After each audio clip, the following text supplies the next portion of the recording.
The Boys and Girls Club of Elizabethton and Carter County strives each day to offer support for the children that attend the club each day. And this morning we want to welcome Victoria Davalos, a behavioral health counselor, and Hayley Ramsey, the SEL art coordinator, to Daytime. Good morning. Good morning. And we were having a conversation there. This is just a great thing to talk about because there are kids that come each day and they need support. They really do. Yeah. So I want to ask, what are you doing at your club to promote behavioral health and mental health as well? So a big piece of what we do is make sure that we're meeting each kid where they're at. So it's going to be an individualized approach that matches their unique experiences, the different things that they've gone through. So we have headphones for sensory input. We have different sensory tools for stimming and to help them de-escalate. And we do a lot of different approaches for coping techniques and helping them just learn how to really lean into all of their feelings and letting them know that they're valid. Now, how do you know if a child needs a mental health day? So some of them are kind of obvious. Your kiddo that loves to go to school is starting to not want to go to school, some of that drowsiness that you might see and different things, but some of them aren't so obvious. We all have our social batteries and our different anxieties, and so if you have a kiddo with social anxiety that just did a project or a presentation, they might need a day to kind of reset and recharge, or maybe they're having a conflict at school with a friend and they just need a day to process that and sit with that space. And let's talk about the SEL art project. Yes. Tell us what SEL is all about. So SEL is social emotional learning, and a big part of SEL art is more so really partnering with the staff that we have and asking what they need to kind of present to their groups as a big lesson.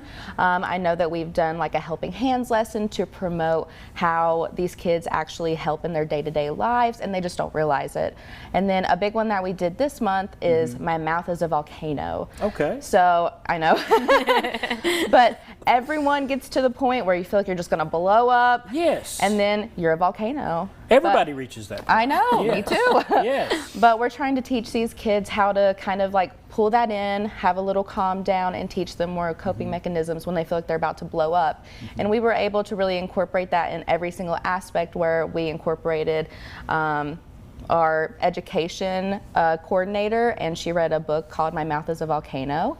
And then we also had a STEM project with that where kids built a volcano and saw how that reacts. And then it was followed by an art lesson where they got to really talk about ways that they could come down off of that big meltdown that they have, or so how to prevent it. When you have those conversations after you finish the project, okay, that's when you find out if the project really worked. Yes. And talk to me about some of the responses you've gotten from students. Well, some of these kids, they really don't realize that they feel this way sometimes. So a lot of them are really surprised that, like, oh, well, why didn't I think about that? Or why didn't I just do that as a reaction to begin with? So I think these kids are really taking away from it to realize that there are other ways that I can go about things compared to how I was doing it. So that's really nice to see, is that they're actually learning something from this and taking away from it. And you like to see the fruits of your labor come too, and have children approach you and you get feedback on what you do daily. Oh yeah, no, definitely. You see it as it kind of progresses through time, whether it's working or not. And if it's not, you go back to the drawing board and you use the data to reevaluate. All right. Ladies, thank you so much for what you're doing. Thank you for having us. Let's give everybody some information about the Boys and Girls Club of Elizabethton and Carter County. They're located on Hudson Drive. If you'd like to some more information about what we talked about here today, scan that QR code or give them a call at the number right there or the website right there as well.